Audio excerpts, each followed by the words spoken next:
them a huge wave as a thank you for their hard work.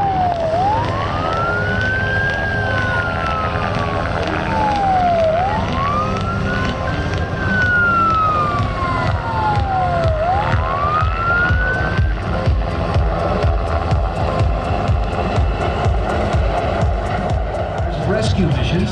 When responding to wildfires, the helicopter can quickly deliver up to 9-person heli-tac crew for ground firefighting operations and quickly transit fires. They're equipped with external voice, enabling including more complex voice rescue operations.